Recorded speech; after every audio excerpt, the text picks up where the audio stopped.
So the question of am I the narcissist? So I think this is another universal for narcissist abuse recovery.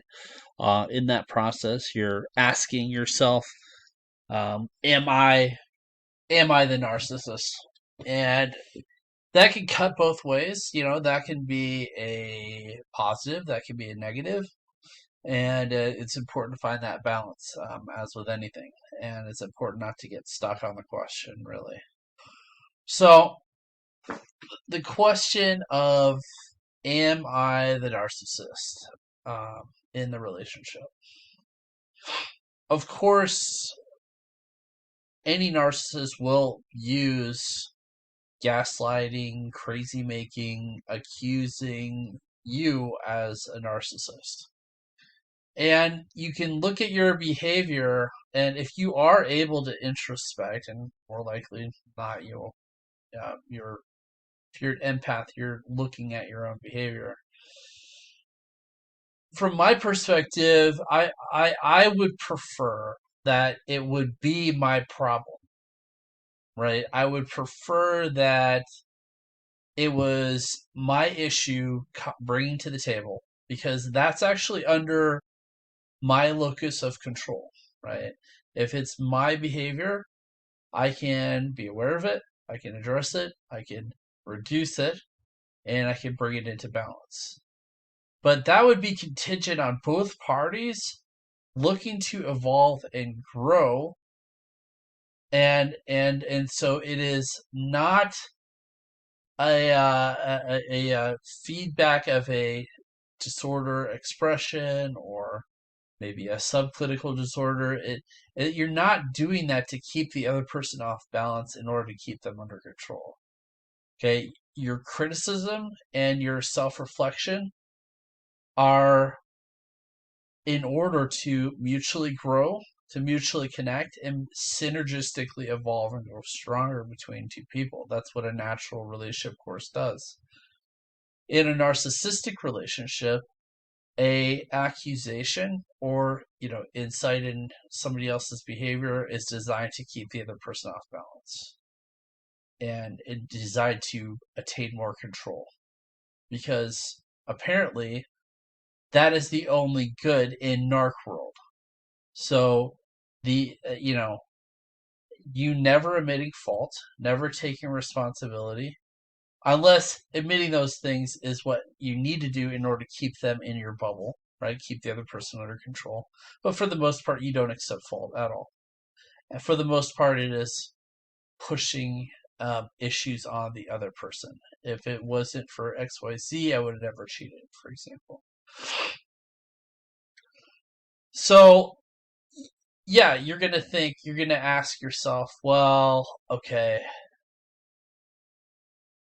if like if she wanted to, the other partner wanted to be with their exes, spend time with them because they wanted to retain a friendship, and why you should deny that? But you had issues with that, and you were accused of being jealous and controlling, right? That's one example.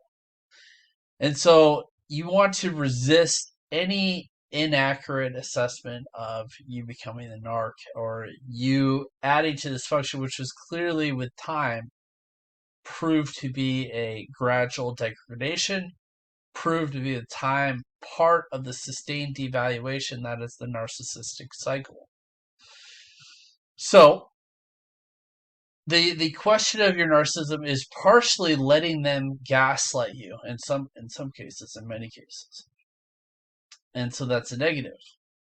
A positive could be that in a sustained devaluation, your narcissistic traits may evolve and emerge as part of your own self-defense. So in this framing, and maybe narcissistic trait is not the best label, but they're in the same family and expression.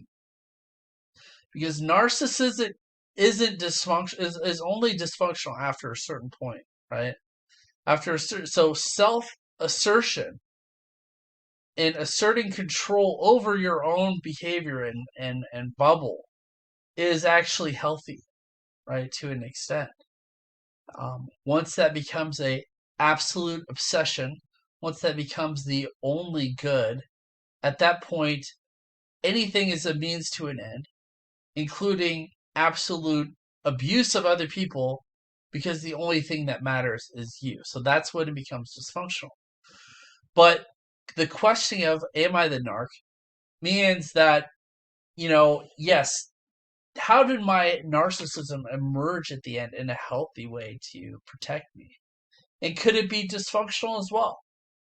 Could this person have tried to convince me that exploitative behavior that is fundamental to the narcissist, right? Has this person convinced me that the win-lose is the way to behave in the world, right? Is that am I envious of their disposition because they came out perceivably as smelling like roses, right?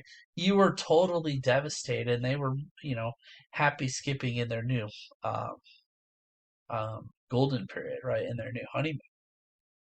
So the temptation is to say, well, maybe the narcissist was right.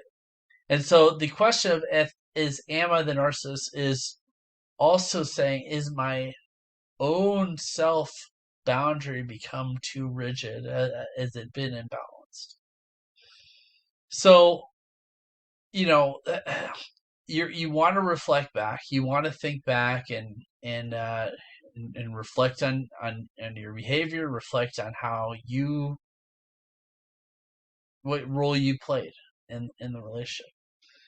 And universal is, was I the narcissist? And it is the theory to create evidence for and create evidence against. And from my perspective, I would say, I don't have a preference. So you treat your rationality as a surgical blade, right? And the surgeon should not have a preference for operating on himself or his patient, right? Um, you should be able to love another person so much that you'd actually prefer the problem to be yours in order to resolve it, right? So your boundary should have the capacity to extend to another person in that sense. But, if no matter how much you are willing and open to self surgery yourself, right? To endure that painful process in order to search for some dysfunction, some inversion. Um, if you cannot help but look at the other person in full recognition that the natural coloring of perception is to project onto other people what you should internalize, right? It's easier to blame other people for pain. That's a more natural move. And so, you could see an accusation of narcissism as narcissistic. It's important to recognize the distinction, recognize the tendency. We have a tendency to accuse other people of problems rather than internalize ourselves. But I think if you objectively look at things and look at how things broke down, look at who was a magnet for chaos and misery, look at who created problems and who worked on solutions consistently, you'll find that while you were putting in effort in convergence on self-development, this person was putting effort in finding other people and weakening you. And that's what you'll see as the total sum of energy invested between two people. And you'll find it to be a narcissistic relationship is a black hole of energy. And that is something to come to terms with and to really accept. And if you can't accept it as an empath, look at your past. Look at your familiar relationship and recognize that that endurance that you had, that wanting to make it work, even though you recognized it was a black hole, there's a deep seated child there that fears losing physical protection if they did not try to make this black hole of energy work, right? At the core relationship, you're still that child that thinks they will starve, will not have a home because that the parent, the narcissist parent, is providing that for them. And through that years, that pattern established itself that became familiar. So you fighting for that narcissist was really your child fighting for its own food, fighting for its own shelter, right? Basic needs, but you're an adult now, right? Integrate that, grieve that, understand that pattern. At that point, once you have that established as your own independence, your own individuation, you're no longer chasing that narcissist parent. And that's a gut punch. So thanks for listening. Important to consider.